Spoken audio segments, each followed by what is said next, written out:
मेरे साथ पढ़ने के लिए निकाल लीजिए मत्ती उसका 24 अध्याय और उसकी 45 से लेकर 47 वर्ष तक। मत्ती उसका 24 अध्याय और उसकी 45 से लेकर 47 वर्ष तक, जहाँ इस प्रकार लिखा है, अतः वह विश्वास योग्य और बुद्धिमान दास कौन है जिसे स्वामी ने अपने नौकर चाकरों पर सरदार ठहराया कि समय पर उन्हें भोजन दे। धन्य है वे दास जिसे उसका स्वामी आकर ऐसा ही करता पाए। मैं तुमसे सच कहता हूँ, वह उसे अपनी सारी संपत्ति पर अधिकारी ठहराएगा। प्रियो, परमेश्वर के वचन में एक बात लिखी है, एक विश्वास योग्य और एक दुष्ट दास का कंपैरिजन किया गया है। आज की इस शाम में जो आप और मैं सीखने पर हैं, जो प्रभु हमको सिखाने पर है, वो है कि हम कितने विश्वास योग्य हैं। जो लोग हमारे साथ फेसबुक पर ज्वाइन हैं, उन्होंने टाइटल को भी देखा होगा कि are we faithful towards God's people, क्या हम प्रभु के लोगों के प्रति ईमानदार हैं। और परमेश्वर का वचन हमें इस आयतों से जो हमने पढ़ी हैं, इनसे एक बात को सिखाना चाहता है। प्रभु कह रहे हैं कि एक विश्वास योग्य और बुद्धिमान दास कौन है जिसे स्वामी ने अपने नौकर चाकरों पर सरदार ठहराया कि समय पर उन्हें भोजन दे। अगर हम अपनी बात करें, अगर मैं आपकी और अपनी बात करूं, तो परमेश्वर यहोवा ने आपको और मुझको भी इस संसार में बहुत से लोगों के लिए ठहराया है कि हम उनके जीवनों में काम करें, हम उनको निरंतर भोजन दें। मैं यहाँ फिजिकल फूड की बात नहीं कर रही, मैं बात कर रही हूँ आत्मिक फूड की। प्रभु ने आपको और मुझको ठहराया है कि हम लोगों को आत्मिक मन्ना प्रोवाइड करें। पर पता है बात क्या है जो प्रभु आज सिखाना चाहते हैं? बात ये है कि क्या हम उस काम को विश्वास योग्यता के साथ करते हैं या नहीं करते हैं। पता है यहाँ एक खूबसूरत बात लिखी है, लिखा है, मैं तुमसे सच कहता हूँ, वह उसे अपनी सारी संपत्ति पर अधिकारी ठहराएगा। पर कब ठहराएगा?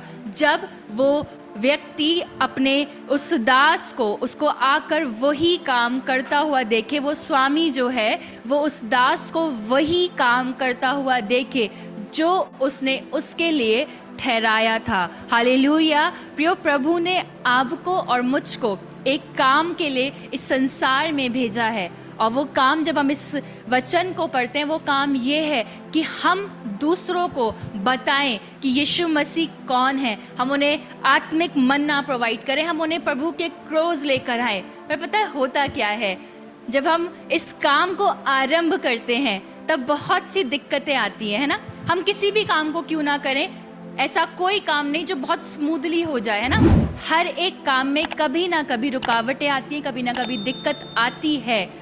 और जब दिक्कतें आती हैं, जब रुकावटें आती हैं, पता है हमारा रिस्पॉन्स क्या होता है? हम थक कर बैठ जाते हैं, हम रुक जाते हैं। हमारे प्रयास जब हमें सक्सेसफुल होते हुए नहीं दिखाई दे रहे होते हैं कई बार, तो हम थक कर बैठ जाते हैं। जब हम आगे की वर्सेस को पढ़ते हैं, लिखा है, परंतु यदि वह दुष्ट दास सोचने लगे कि मेरे स्वामी के आने में देर है और अपने साथी दासों को पीटने लगे और पियक्कड़ों के साथ खाए पिए, तो उस दास का स्वामी ऐसे दिन आएगा जब वह उसकी बाट ना जोता हो और ऐसी घड़ी जिसे वह ना जानता हो, तब वह उसे भारी ताड़ना देगा और उसका भाग कपटियों के साथ ठहराएगा। वहाँ रोना और दांतों का पीसना है। हालेलुया। प्रिय, प्रभु का वचन हमें ऐसे दो दासों के बारे में, ऐसे लोगों के बारे में बता रहा है जिनमें से एक तो विश्वास योग्य है और एक कौन है?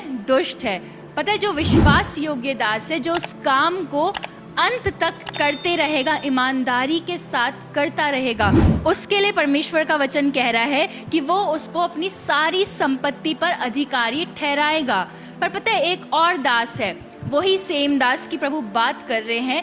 अगर वही सेम दास ये सोचकर बैठ जाए कि अभी मेरा प्रभु नहीं आ रहा है और मैं थक गया हूँ, मैं इतने समय से इनको वो फूड प्रोवाइड कर रहा हूँ, लेकिन अब मैं थक चुका हूँ, मेरे स्वामी को आने में बहुत समय है, इसलिए मुझे नहीं मालूम कि अब वो कब आएगा, इसलिए मैं अब इनको पीड़ित करूँगा, अब मैं इन पे अत्याचार करूँगा, अब मैं इनको नहीं दूंगा उस रीति पर भोजन, है ना। यहाँ लिखा है कि वो अपने पियक्कड़ों के साथ खाने पीने लगे और अपने साथी दासों को पीटने लगे। तब क्या होगा? तब जो स्वामी है ना वो आएगा और उस दास को, जो पहले विश्वास योग्य था पर जब देर हुई स्वामी के आने में, तब वो बिगड़ गया और उसने उन कामों को किया जिस कामों के लिए वो ठहराया नहीं गया था, और तब परमेश्वर यहोवा अर्थात स्वामी आकर उसको दंड देगा। सिखाना क्या चाह रहे हैं प्रभु? आज का जो मेन टॉपिक है हम उस पर अब आने पर हैं। प्रभु सिखाना मांगते हैं कि आपको और मुझको इस संसार में रहते हुए बहुत से काम दिए गए हैं, है ना, बहुत सी चीज़ें हमें दी गई हैं, बहुत से लोग हमें दिए गए हैं, पर क्या हम उन लोगों के प्रति विश्वास योग्य हैं? पता है, इस विश्वास योग्य दास को भी स्वामी ने अर्थात परमेश्वर ने कुछ लोग दिए थे, है ना, कुछ लोग दिए थे जिनको इसकी रिस्पॉन्सिबिलिटी थी कि ये उनको रोज़ खाना प्रोवाइड करे, पर ये थक गया। और पता है, आपके और मेरे साथ कई बार ऐसा ही हो रहा है और होता है जब हम किसी सर्टेन ग्रुप से जुड़ते हैं, मिनिस्ट्री में जुड़ते हैं, चर्चेज में जुड़ते हैं, या अगर हम किसी और भी कम्युनिटी में ज्वाइन होते हैं। पता है, जब हम ज्वाइन होते हैं हम तब बड़ी ज़ील से काम करते हैं ना, कि अब तो मैं बड़ी ज़ील से काम करूँगा या मैं बड़ी ज़ील से काम करूँगी। पर जैसे जैसे हम उन मोटिव्स को, उन गोल को पूरा होते हुए नहीं पाते, जिन चीज़ों के लिए हम जुड़े थे वो चीज़ें वैसी नहीं बन पड़ती हैं, तब हमारा रिस्पॉन्स क्या होता है? हम थकने लगते हैं ना, हम थकने लगते हैं। हमारी जो सहन शक्ति होती है, हमारा जो पेशेंस लेवल होता है, वो कहीं ना कहीं डाउन होने लगता है, और फिर हम उस काम को पूरा करने से हिचकिचाने लगता है। हमें लगता है अरे रिजल्ट नहीं मिल रहा है ना, हम जिस काम के लिए जुड़े थे वो चीज़ें वैसी नहीं हो रही हैं, इसलिए हम उसे छोड़ना आरंभ कर देते हैं। पर पता है, परमेश्वर हमें आज कुछ और सिखाने पर हैं। जब हम परमेश्वर का वचन पढ़ते हैं तब परमेश्वर के वचन में इस प्रकार से लिखा है कि जो यीशु मसीह के चेले थे, मेरे साथ पढ़ने के लिए निकाल लीजिए लूका और उसका 22 अध्याय और उसका 28 से 30 आयत तक। यहाँ लिखा है, तुम वो हो जो मेरी परीक्षाओं में लगातार मेरे साथ रहे। हालेलुया। प्रियो, यीशु मसीह ये बात अपने चेलों से कह रहे हैं, अपने चेलों के लिए कह रहे हैं, और लिखा है आगे, और जैसे मेरे पिता ने मेरे लिए एक राज्य ठहराया है, वैसे ही मैं भी तुम्हारे लिए राज्य ठहराता हूँ, ताकि तुम मेरे राज्य में मेरी मेज़ पर खाओ पियो, वरन सिंहासनों पर बैठकर इज़राइल के 12 गोत्रों का न्याय करो। हालेलुया। हम सब, प्रत्येक जन जो मुझे देख रहे हैं, जो इस वर्शिप से, इस फेलोशिप से ज्वाइन है, हर एक जन ये चाहता है कि वो आशीषों को रिसीव करे, वो ब्लेसिंग्स को रिसीव करे, वो अधिकार को रिसीव करे। कोई है आप में से जो कह सकता है कि मुझे ब्लेसिंग्स नहीं चाहिए, मुझे अधिकार नहीं चाहिए, है ना? कोई नहीं है। सबको पसंद है कि उसे ब्लेसिंग्स मिले, उसे अधिकार मिले। पर पता है, हम में से किसी को ये पसंद नहीं है कि हम सहन करें, हम किसी के प्रति इतने विश्वास योग्य रहें कि हम उसकी परीक्षाओं में भी उसके साथ बने रहें। पर पता है, यीशु मसीह एक अद्भुत बात सिखा रहे हैं। यीशु मसीह के चेले जो उसके साथ सदैव रहते थे, जो उसके आने जाने में, जब वो प्रचार करता था, जब वो खाता था, जब वो और चीज़ें करता था, हर एक समय उसके चेले उसके साथ थे। और पता है, यीशु मसीह ने उनके लिए अद्भुत बात को कहा। उन्होंने कहा कि तुम वो हो जो मेरी परीक्षाओं में लगातार मेरे साथ रहे। हालेलुया। क्या आपके जीवन में कोई ऐसे लोग पाए जाते हैं जो आपके लिए ये कहने पाए कि ये वो व्यक्ति है जो मेरी परीक्षाओं में मेरे साथ लगातार बना रहा है? हालेलुया। क्या आपके जीवन में कोई ऐसा व्यक्ति है? क्या आप इतने विश्वास योग्य रहे हैं लोगों के साथ कि कोई आपके लिए ये बात कहने पाए कि ये वो व्यक्ति है जो मेरे साथ, मेरी गरीबी में, मेरी अमीरी में, जब मैं निराश था, जब मैं खुश था, जब मैं किसी भी हाल में क्यों नहीं था, ये मेरे साथ बना हुआ था। सबने साथ छोड़ा तो छोड़ा, पर इस व्यक्ति ने मेरा साथ नहीं छोड़ा। आप बेहतर जानते होंगे कि आपके जीवन में कोई ऐसा व्यक्ति है जो आपके लिए ऐसा कह सकता है या नहीं कह सकता है। पता है प्रॉब्लम क्या है? आज हम सब ब्लेसिंग्स तो चाहते हैं, हम सब अधिकार तो चाहते हैं, पर पता है हम में से कई जन विश्वास योग्यता में बहुत पीछे हैं। हम चाहते हैं कि हम अभी ज्वाइन हुए हैं और हमें बहुत सारा अधिकार मिल जाए, हम अभी ज्वाइन हुए हमें बहुत सारी ब्लेसिंग्स मिल जाए, पर हम में से बहुत कम हैं जो हर एक परीक्षाओं में स्थिर रहकर विश्वास योग्य रहते हैं। जब सामने वाला व्यक्ति हमसे उतना प्यार नहीं कर रहा होता तब भी हम विश्वास योग्य रहें। जब सामने वाला व्यक्ति हमें डांट रहा हो, हमें समझा रहा हो, तब भी क्या हम विश्वास योग्य रह पाते हैं? नहीं रह पाते हैं। बताऊं क्यों नहीं रह पाते हैं? उसका सबसे बड़ा रीज़न ये है क्योंकि हम जब किसी भी चीज़ से जुड़ते हैं, चाहे वो परिवारों से हो, कम्युनिटीज़ से हो, मिनिस्ट्रीज से, चर्चेस से हो, हम इस मोटिव से जुड़ते हैं कि कैसे हम ऊपर पहुंचेंगे। हालेलुया, यही होता है ना। हम इस मोटिव से जुड़ते हैं कैसे हम हाईलाइट किए जाएंगे, कैसे हम दिखेंगे। हम इस मोटिव से नहीं जुड़ते कि कैसे यीशु दिखेगा। हालेलुया। अगर इस मोटिव से जुड़ें कि कैसे यीशु जुड़ेगा, कैसे उसका काम किया जाएगा, तो आपको मालूम आप विश्वास योग्य रहने पाएंगे। तब आपके साथ कुछ भी क्यों नहीं किया जा रहा होगा, कुछ भी आपको बोला क्यों नहीं जा रहा होगा, आपको हो सकता है एक टाइम पर बुरा लगेगा, लेकिन फिर आप उस व्यक्ति के साथ, उस मिनिस्ट्री, उस चर्च, उस कम्युनिटी, उस फैमिली के साथ बने रहेंगे। क्योंकि आपको मालूम, आप ये जानते होंगे जो मेरा प्रतिफल है वो परमेश्वर यहोवा की ओर से आएगा। जो मेरा प्रतिफल है वो मुझे मेरा परमेश्वर यहोवा देगा। क्योंकि तब आप लोगों के लिए नहीं जुड़े होंगे, आप इसलिए नहीं जुड़े होंगे क्योंकि लोग आपको फ़ायदा देंगे, आप इसलिए जुड़े होंगे क्योंकि आप उनसे प्रेम करते होंगे। आज मैं और आप गलती यही कर रहे हैं। हम जब जुड़ते हैं ना किसी से, हम इस मोटिव से जुड़ते हैं कि यहाँ से हमको कुछ प्राप्त होगा। हम इस मोटिव से नहीं जुड़ते कि हम स्वयं से, खुद से इस चीज़ को, इस जगह को, इन लोगों को क्या दे सकते हैं। जुड़ते हैं नहीं ना। हम जब जुड़ते हैं ना तो बड़ी मेहनत करते हैं, बड़ी बड़ी ज़ील दिखाते हैं ना कि अपना सब कुछ दे दें, अपना 100% दे दें। पर जब हमें वहाँ से सेम रिस्पॉन्स रिसीव नहीं हो रहा होता तब हम थक जाते हैं ना। तब हमें लगता है कि अरे छोड़ो, है ना, अब नहीं करना। जैसे वो विश्वास योग्य दास जब उसके स्वामी को आने में देर होने लगी तो वो भी यही सोचने लगा, छोड़ो अभी बहुत टाइम है ना। ऐसे हम सोचने लगते हैं कि अरे कुछ नहीं हो रहा है, वो रिस्पॉन्स नहीं मिल रहा, वो बेनिफिट्स नहीं मिल रहे, इसलिए छोड़ो, और हम थक हार कर बैठ जाते हैं। हम विश्वास योग्य नहीं रह पाते। कहीं ना कहीं हमारे हृदयों में जेलसी आ जाती है, बहुत सी भावना आ जाती है जो हमें दूर कर देती है उन कामों से, उन लोगों से। पर पता है यीशु मसीह के चेले बहुत अद्भुत है, बहुत अद्भुत है। मैं क्यों कह रही हूँ ऐसा? पता है जब यीशु मसीह को लोग सता रहे थे, जब यीशु मसीह का लोग विरोध कर रहे थे, पता है सिर्फ यीशु मसीह का विरोध नहीं हो रहा था, जो उसके साथ चल रहे थे ना, जो उसके चेले थे, उनका भी विरोध हो रहा था। और हो सकता था कि यीशु मसीह के चेले कह सकते थे, उनके माइंड में शायद ये बात आ सकती थी कि हम इतने कम हैं गिनती में, क्योंकि यीशु मसीह और उसके चेले कम थे गिनती में, पर विरोध करने वाली भीड़ बड़ी थी। लेकिन पता है यीशु मसीह के चेले जानते थे कि ये प्रभु है, ये परमेश्वर, ये सच्चा है, ये वो है जो परमेश्वर की राहों पर चलता है और हमें इसके साथ बने रहना है। जब यीशु मसीह का विरोध किया जा रहा था, लोग चेलों का भी विरोध कर रहे थे, उनमें भी कमियां ढूंढ रहे थे, कह रहे थे कि ये हाथ नहीं धोते हैं ना, या और बहुत सारी कमियां उनके भीतर निकाल रहे थे। पर पता है यीशु मसीह के चेले परमेश्वर यीशु मसीह के साथ बने रहे। वो तब भी बने रहे जब उन्हें मालूम था कि हो सकता है हमें मारा जाएगा, हो सकता है हमारे साथ बुरी चीज़ों को किया जाएगा, फिजिकली हमें टॉर्चर किया जाएगा।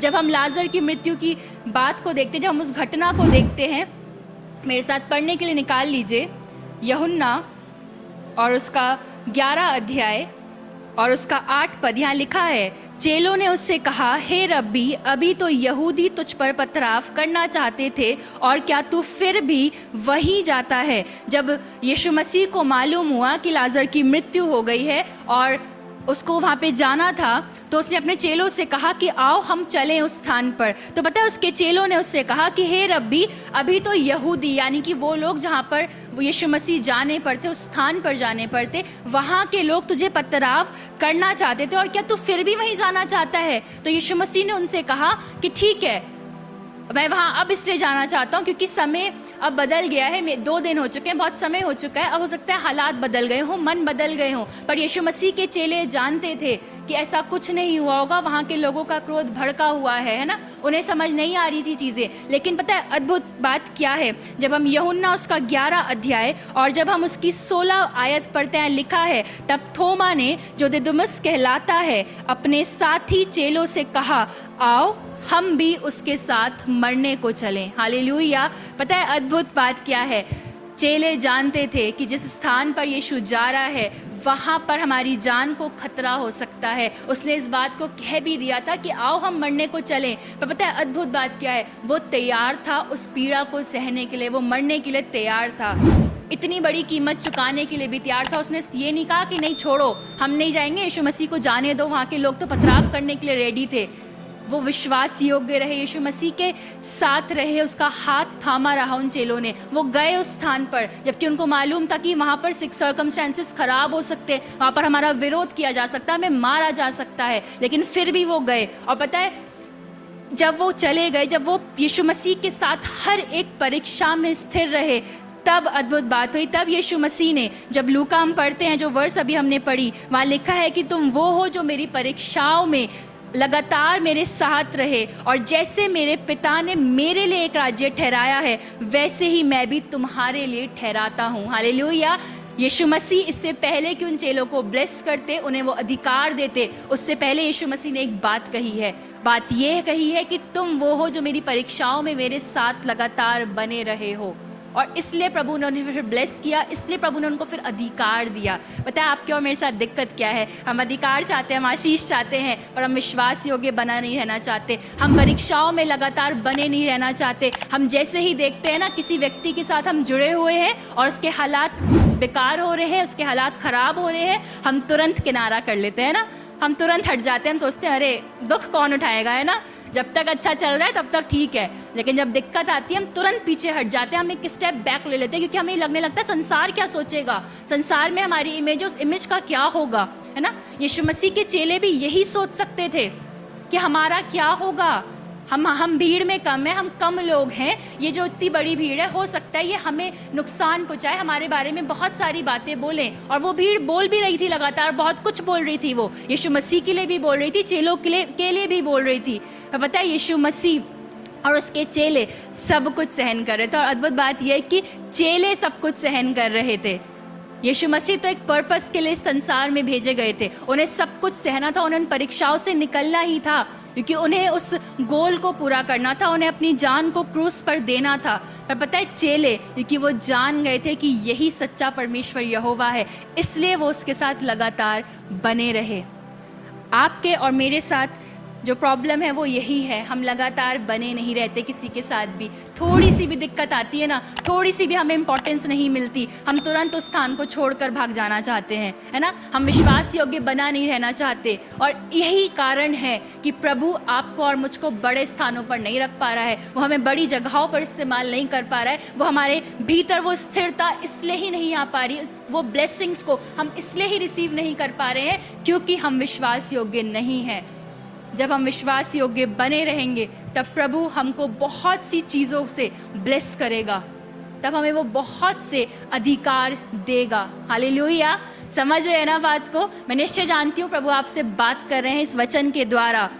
आज की इस शाम में जब प्रभु बात कर रहे हैं ना, अपने जीवनों पर ध्यान दीजिएगा, कैसे वो व्यक्ति आपके जीवन में क्या पाए जाते हैं जो कह सकें आपके लिए कि आप उनके लिए हमेशा अवेलेबल रहे हैं, चाहे हालात कैसे भी क्यों ना रहे हों। पता है जब हम किसी से प्रेम करते हैं ना, तो वो व्यक्ति जानता है कि ये मुझसे प्रेम करता है, ये मेरे हालातों में बना रहता है। हो सकता है कभी कभी हम उस व्यक्ति का साथ छोड़ दें, है ना, हो सकता है ऐसे सर्कमस्टेंसेस आ जाएं कि हम उस सिचुएशन में सामने वाले व्यक्ति की हेल्प ना कर सके। यीशु मसीह और उसके चेलों के साथ भी ऐसा हुआ। जब पतरस ने इस बात को कहा था कि यीशु मसीह मैं तेरा इनकार कभी नहीं करूँगा, है ना, लेकिन पतरस ने 3 बार इनकार किया।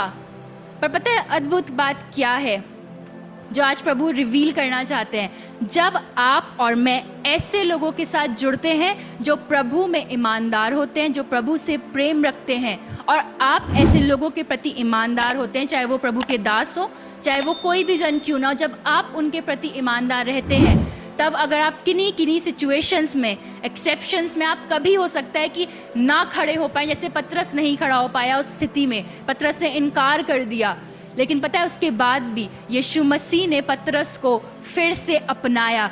3 बार उसने इनकार किया था, प्रभु ने 3 बार उससे डिक्लेयर करवा दिया कि हाँ यीशु मसीह मैं तुझसे प्रेम करता हूँ, और आपके और मेरे साथ भी यही होगा। जब आप किसी व्यक्ति के प्रति ईमानदारी से चलेंगे ना, और आप उससे प्रेम करेंगे, आप उसकी हर एक बात को माना करेंगे, पर कभी हो सकता है लाइफ में ऐसी सिचुएशन आ जाए जब आप उसकी हेल्प ना कर पा रहे हो, जब आप उतने विश्वास योग्य ना रह पा रहे हो। पता है सामने वाले व्यक्ति को भी मालूम होगा कि ये वो व्यक्ति है जो मेरे साथ हमेशा बना रहता है, हो सकता है इसकी कोई मजबूरी हो और वो व्यक्ति आपको छोड़ेगा नहीं। लेकिन पता है इस बात को होने के लिए आपको सदैव कोशिश करनी होगी कि आप विश्वास योग्य रहें। पता है यीशु मसीह ने क्यों पतरस को नहीं छोड़ा? मैं सोच रही थी, मैंने कहा प्रभु पतरस ने 3 बार आपका इनकार किया, लेकिन फिर भी आपने उसको क्यों नहीं छोड़ा?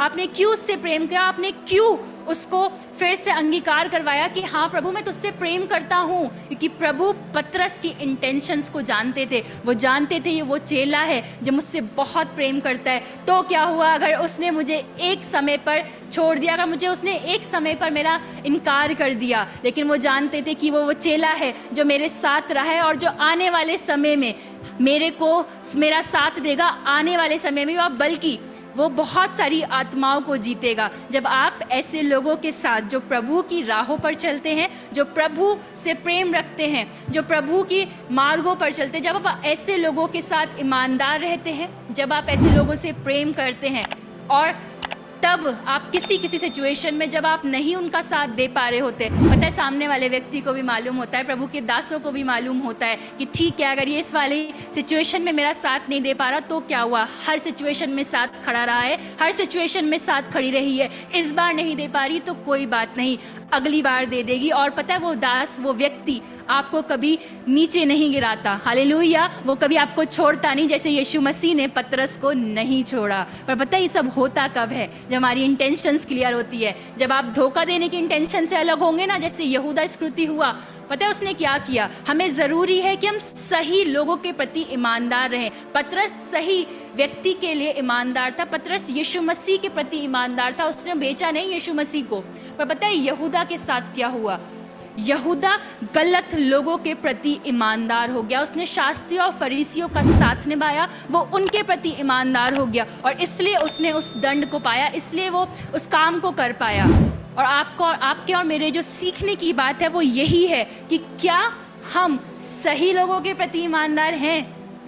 कई बार क्या होता है ना, हम ऐसे लोगों के प्रति ईमानदार हो जाते हैं जो प्रभु में नहीं चल रहे होते। हमें लगता है अरे नहीं, वो व्यक्ति हमसे क्योंकि बहुत प्रेम करता है, क्योंकि वो हमारी बहुत चिंता कर रहा है, इसलिए हमें उसका साथ निभाना है ना। हम फिर ये नहीं देखते कि सामने वाला व्यक्ति सही है कि नहीं है ना। हमें फिर अपना बेनिफिट देखने लगता है कि हम क्या रिसीव कर सकते हैं सामने वाले व्यक्ति से।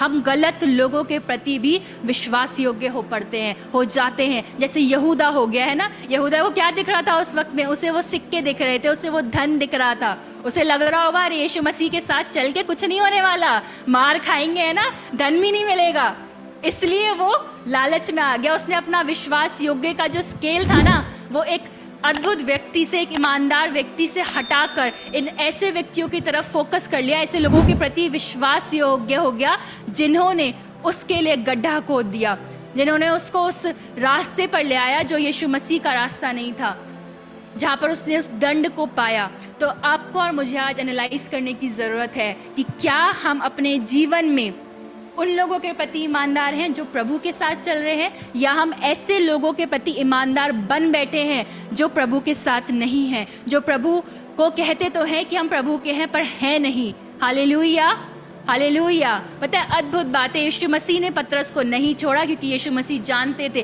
कि पतरस मुझसे बहुत प्रेम करता है। मैं आपको अभी कुछ साल पहले का एक इंसिडेंट बताती हूँ। 5 साल हो चुके हैं हमारी इस मिनिस्ट्री को। जब इस मिनिस्ट्री का जिस दिन इनॉग्रेशन था, जब हमने इसको स्टार्ट किया था, सेम डेट में 29 जनवरी में 2000 शायद 18 की बात है या 19 की बात है, 19 की बात है, उस वर्ष में सेम डेट में मेरी बहुत क्लोज फ्रेंड की शादी थी। और शादी भी इस शहर में नहीं थी, शादी किसी और शहर में वो लोग कर रहे थे जाकर। और वो बहुत एक्साइटेड थी, मैं भी एक्साइटेड थी जब तक मुझे डेट नहीं मालूम थी। लेकिन जब मुझे डेट मालूम हुई तो मैं सोच नहीं पाई कि अब मैं क्या करूँ, क्योंकि मुझे मालूम था मुझे प्रभु का काम पहले देखना है, मुझे मिनिस्ट्री का इनॉग्रेशन है, मेरे लिए बहुत बड़ा इवेंट था वो तो। और शादी भी बहुत इंपॉर्टेंट थी, लेकिन सबसे बड़ा इवेंट यही था कि मुझे इस मिनिस्ट्री का इनॉग्रेशन में रहना है। और मैंने अपनी दोस्त को बहुत समझाया, मैंने कहा मैं नहीं जा पाऊंगी, पर वो नहीं समझ रही थी। ऑब्वियस सी बातें नहीं समझती, हम इतने समय से फ्रेंड्स रहे थे, उसको उम्मीद थी कि मैं उस शादी में जाऊंगी, है ना। लेकिन मैंने उसको मना किया, मैंने उसको क्लियरली बोला, कहने का बहन मैं आपके साथ नहीं जा सकती हूँ, पॉसिबल ही नहीं है। मैंने कहा मैं कोशिश भी करूंगी, अगर शायद दिन का भी इनॉग्रेशन होता तो भी मैं कोशिश कर सकती थी, क्योंकि दूसरा शहर है, अपने शहर की बात अलग होती। मैंने उसको क्लियरली मना करा, वो बहुत गुस्सा हुई, वो बहुत दिन तक उसने मुझसे बात नहीं करी। इनॉग्रेशन हो गया, उसकी शादी हो गई। शादी के कुछ समय बाद जब वो स्थान पर मुरादाबाद में वापस आई, तब मैंने उसको कॉल किया, मैंने बोला मुझे मिलना है। और जब मैं मिली, मैंने उसको सॉरी बोला, मैंने सारी चीज़ों के लिए उसको माफ़ी मांगी, मैंने उसको मनाया। तो पता है उसने एक बात कही, एक और फ्रेंड थी जो नहीं जा पाई थी, तो मैंने उसको बोला, मैंने कहा क्या हुआ, तो उससे भी बात कर लेना। तो उसने बोला नहीं, मैं उससे बात नहीं कर सकती, क्योंकि तूने प्रयास तो किया, कम से कम तुझे मालूम था कि मैं नाराज़ हो गई हूँ, लेकिन तूने मुझे छोड़ा नहीं ऐसे ही, तू आई, तूने मुझसे माफ़ी मांगी, इसलिए मैं तेरे से ओके हूँ। ठीक है, नहीं हुआ, मैं समझ सकती हूँ, सर्कमस्टांसेस ऐसे रहे होंगे, है ना। पर एक और व्यक्ति उसी जगह पर, उसने ना सॉरी बोला ना कुछ, उसको वो बहुत ओके थी, ठीक है मैं नहीं गई तो नहीं गई। मैं पता है प्रभु क्या सिखा रहे इस बात से, जब आप किसी के प्रति हमेशा विश्वास योग्य रहे होते हैं ना, और आप कभी किन्हीं सर्कमस्टांसेस के वजह से नहीं रह पाते, नहीं उन चीज़ों को पूरा कर पाते, तो सामने वाला व्यक्ति भी समझ जाता है। हालेलुया। जैसे मेरी फ्रेंड समझ गई, क्योंकि मैंने जाके उसको सॉरी बोला, मैंने कहा ठीक है मैं नहीं जा पाई, मुझे माफ़ कर दे, नई शुरुआत करते हैं फिर से। वो जानती थी कि मेरे साथ रही है, हर समय रही है, हर एक चीज़ में रही है, अगर नहीं जा पाई है तो ठीक है माफ़ कर दूं मैं। लेकिन पता है माफ़ क्यों कर पाई, क्योंकि मैंने भी माफ़ी मांगी। पतरस के साथ भी यही हुआ, पतरस विश्वास योग्य रहा था, उससे गलती हुई, उसने इनकार कर दिया, पर पता है वो गिल्ट में रहा, वो बहुत रोया इसके बाद, और इसलिए यीशु मसीह ने उसका हृदय देखा। हालेलुया। आपको और मुझे भी अपने हृदयों को शुद्ध रखना है, हमें भी परमेश्वर के प्रति, परमेश्वर के लोगों के प्रति ईमानदार होना है। आज ढूंढिएगा अपने जीवनों में कि क्या आपके जीवन में ऐसे लोग हैं जो आपके लिए ये बात कहने पाएँ कि ये व्यक्ति मेरे लिए विश्वास योग्य है। क्या आप परमेश्वर के प्रति विश्वास योग्य हैं? क्या आप यीशु मसीह के प्रति विश्वास योग्य हैं? पता है कई बार होता क्या है, हमारी जो बुद्धि है ना, हम ज़्यादा बुद्धिमान बनते हैं। कभी कभी हम ये कहने लगते हैं कि हमें क्या ज़रूरत है ना मनुष्य को मनाने की, है ना, हम क्यों उनसे इतना विश्वास योग्यता दिखाएं, हम क्यों इतनी ज़्यादा उनके साथ वफादारी दिखाएं, हमें क्या ज़रूरत, परमेश्वर है ना ब्लेसिंग्स देने वाला, है ना। यही कहते हैं ना, अरे बरकतें तो प्रभु दे रहा है, मैं क्यों किसी के सामने झुकूं, मैं क्यों उसके आगे पीछे घूमूं, है ना। ये हमारा कॉन्सेप्ट है ना। ये शैतान हमारे माइंड में ये बीज बो देता है, और इसलिए हम ब्लेस्ड नहीं हो पाते, क्योंकि ये बाइबल का तरीका नहीं है। बाइबल का तरीका मैं आपको बताती हूँ कि क्या है। पता है यीशु मसीह के विषय में ऐसा लिखा है कि यीशु मसीह बुद्धि में, डील डॉल में परमेश्वर और मनुष्य दोनों के अनुग्रह में बढ़ता गया। हालेलुया। जब यीशु मसीह को परमेश्वर के तुल्य होते हुए भी अनुग्रह की ज़रूरत थी, मनुष्यों के अनुग्रह की ज़रूरत थी, तो आप और मैं कौन हैं जो हम ये कहने पाएँ कि हमें मनुष्यों की ज़रूरत नहीं है, जो हम कहने पाएँ कि मनुष्य हमारे लिए क्या करेगा। हालेलुया। यही कहते हैं ना, बहुत सी बार शत्रु दिमाग में बीज बो देता है कि कोई ज़रूरत नहीं है मनुष्यों की, तुम्हें देने वाला तो परमेश्वर है, नो डाउट देने वाला परमेश्वर ही है। पर जब उसने आपकी लाइफ में ये लोग रखे हैं, तो आपका कर्तव्य बनता है कि आप उनके प्रति ईमानदार रहें, अंत तक ईमानदार रहें, और तब प्रभु आपको ब्लेसेड करेंगे, तब आपको ब्लेसिंग्स देंगे, अधिकार देंगे, जैसे यीशु मसीह ने अपने चेलों को दिया। इतना बड़ा अधिकार यीशु मसीह ने दिया कि वो कह रहे थे कि तुम वो लोग हो जो मेरी परीक्षाओं में रहे हो, इसलिए मैं तुम्हें अधिकार देता हूँ, अधिकार ऐसा कि तुम इज़राइल के 12 गोत्रों का न्याय करोगे। हालेलुया। अगर आज आप और मैं चाहते हैं कि हम ब्लेसिंग्स को रिसीव करें, हम ऐसे लोगों के साथ ज्वाइन रहें। पता है आसान नहीं होता है, मैं पहले ही बोल रही हूँ, आसान नहीं होगा। आपको खुद को क्रूस पर चढ़ाना होगा, आपको ये बात रियलाइज़ करनी होगी, आपको ये बात ठाननी होगी कि हम जो कुछ भी कर रहे हैं हम यीशु मसीह के लिए कर रहे हैं, जब आप इस कॉन्सेप्ट के साथ चलेंगे कि हम जो कुछ भी कर रहे हैं हम यीशु मसीह के लिए कर रहे हैं, रिवॉर्ड देने वाला यीशु मसीह है, तभी आप लोगों के प्रति और सही लोगों के प्रति, गलत लोगों के प्रति ईमानदार नहीं बनना है, सही लोगों के प्रति आपको ईमानदार बनना है। तब आप बनने पाएंगे, तब आप उन ब्लेसिंग्स को रिसीव करने पाएंगे। आइए अंत में हम एक और आयत को पढ़ेंगे, नीति वचन उसका 3 अध्याय और उसकी 3 और 4 वर्स। यहाँ लिखा है, कृपा और सच्चाई तुझसे अलग ना होने पाए, वरन उनको अपने गले का हार बनाना और अपने हृदय रूपी पटिया पर लिखना, तो तू परमेश्वर और मनुष्य दोनों का अनुग्रह पाएगा, तू अति बुद्धिमान होगा। हालेलुया। क्या कह रहे हैं परमेश्वर का वचन? कि कृपा और सच्चाई तुझसे अलग ना होने पाए। तेरी जो फेथफुलनेस है ना, जो तू सच्चाई के साथ चल रहा है, जो तू कृपा करता है लोगों पर, ये तुझसे अलग ना होने पाए, वरन उनको अपने गले का हार बनाना, अपने हृदय पर लिख लेना। और तब जब तू ऐसा करेगा, तू लोगों के प्रति ईमानदार रहेगा, तू सच्चाई से चलेगा, तू कृपालु होगा, तब तू परमेश्वर का भी अनुग्रह पाएगा और मनुष्य का भी अनुग्रह पाएगा। हालेलुया। तब आप दोनों का अनुग्रह पाएंगे। और साथ में एक और ब्लेसिंग है, तू अति बुद्धिमान होगा। हालेलुया। अगर आप चाहते हैं कि आप ब्लेसेड ठहरे, आप चाहते हैं कि आप प्रभु से सारी बरकतों को रिसीव करें, आप बुद्धिमान हो जाएं, समझदार हो जाएं, आपको ब्लेसिंग्स रिसीव हो, आप फ्लरिश करें हर एक एरिया में, तब आपको आज से ऐसे सही लोगों को ढूंढने की ज़रूरत है अपने जीवन में। प्रभु से मांगिएगा ऐसे लोगों को जिनके प्रति आपको आज से ईमानदार होना आरंभ करना है।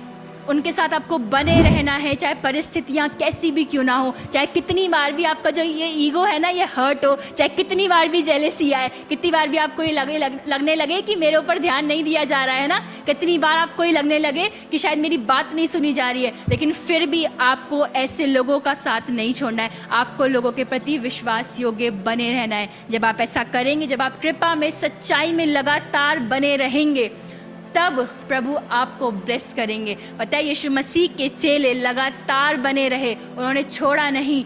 हर एक चेला इस बात के लिए तैयार था कि चाहे कुछ भी क्यों ना हो, हम साथ नहीं छोड़ेंगे। तब यीशु मसीह ने उन्हें ब्लेसिंग दी, तब प्रभु ने उनको अधिकार दिया। और मैं निश्चय जानती हूँ कि आप भी चाहते हैं कि आप ये अधिकार प्राप्त करें। हो सकता है आज की शाम तक बहुत सी ब्लेसिंग्स आपकी सिर्फ इसी कारण से रुकी हुई थी, क्योंकि परमेश्वर उन लोगों को जिनको उन्होंने आपके जीवन में दिया है, वो देख रहे थे कि आप ऐसे लोगों के प्रति ईमानदार नहीं हो रहे हैं। आप बार बार उनके पीछे उनकी बुराइयां कर रहे हैं, आप बार बार उनसे जेलसी कर रहे हैं, आप बार बार उनके लिए गड्ढा खोद रहे हैं। प्रभु लेकिन आज कहते हैं कि अगर आपसे कुछ भी ऐसा हुआ है इन पिछले दिनों में, जिन लोगों को प्रभु ने आपको दिया था और आप उनसे बार बार नफरत करते आए हैं, बार बार जेलसी करते आए हैं और आप उनके प्रति विश्वास योग्य नहीं हो पाए हैं, तो ये समय है कि आप प्रभु से क्षमा मांगे, प्रभु से कहें कि प्रभु आप मुझे फिर से ऐसे लोगों के प्रति ईमानदारी से चलने के लिए हियाव दें, मुझे ऐसा हृदय दें कि मैं ऐसे लोगों के प्रति ईमानदार बनने पाऊँ। मुझे ऐसे लोग दें जो आपकी ओर से हो, जो सही हो, जिनके प्रति मैं ईमानदारी से चलते चले जाऊँ, ताकि मैं आपकी बरकतों को पाने पाऊँ, ताकि मैं उस अधिकार को प्राप्त करने पाऊँ। आइए हम सब अपनी आँखों को बंद करेंगे। Thank you Jesus, thank you Lord. धन्यवाद करते हैं परमेश्वर पिता, प्रभु आपका। सचमुच पिता, आप महान हैं परमेश्वर, आपके जैसा कोई नहीं है प्रभु। जो बातें प्रभु आप सिखाते हैं वो हमें कोई नहीं सिखा सकता परमेश्वर। प्रभु आपने अद्भुत बातों को हमको सिखाया परमेश्वर, हम इसके लिए आपका धन्यवाद देते हैं। मांगते हैं प्रभु अपने जीवनों के लिए ऐसे लोगों को प्रभु जो परमेश्वर आपके साथ चलते हों, जो आपकी आवाज़ सुनते हो प्रभु, ऐसे लोगों को हमारे जीवन में दीजिए ताकि हम प्रभु उनके प्रति विश्वास योग्य होने पाएँ। प्रभु आप हमें भी ऐसा हृदय प्रदान करें कि हम सब कुछ सहते हुए हर एक परीक्षा में लगातार बने रहकर उन लोगों के प्रति प्रभु ईमानदार रहें, उनके साथ चलने पाएँ परमेश्वर। क्योंकि प्रभु आज हमने जान लिया है कि जब हम ऐसे लोगों के प्रति ईमानदार रहेंगे, जब हम आपके प्रति ईमानदार रहेंगे, तब प्रभु हम अति बुद्धिमान होंगे, तब हम आपके ग्रेस को रिसीव करेंगे। लॉर्ड परमेश्वर आप हमें ब्लेस करें ऐसे लोगों के द्वारा परमेश्वर, ऐसे लोग प्रभु आप हमको दें। और पिता अगर जाने अनजाने में हमसे गलती हुई है प्रभु, हमने ऐसे लोगों को खोया परमेश्वर, ऐसे लोगों से दूरी बनाई प्रभु, आप हमें क्षमा करें, हमें क्षमा करें, हमें रिस्टोर करें प्रभु। ऐसे लोगों को फिर से प्रभु आप हमारे जीवन में दें, फिर से हमें ऐसा हृदय दें कि हम उनके करीब जाने पाएँ परमेश्वर। लॉर्ड, मैं सबको प्रभु आपके हाथों में सौंपती हूँ। मैं निश्चय जानती हूँ प्रभु, अभी तक जो बरकतें प्रभु इन कारणों से रुकी हुई थी, आप उन सारी बरकतों को, सारे अधिकारों को आज से इनके लिए ओपन कर रहे हैं परमेश्वर। आपके नाम से हम इन्हें ब्लेस करते हैं। सारी बातों में प्रभु आदर और महिमा हम आपको प्रदान करते हैं और इस प्रार्थना को प्रभु यीशु मसीह के नाम से मांगते हैं, आमेन।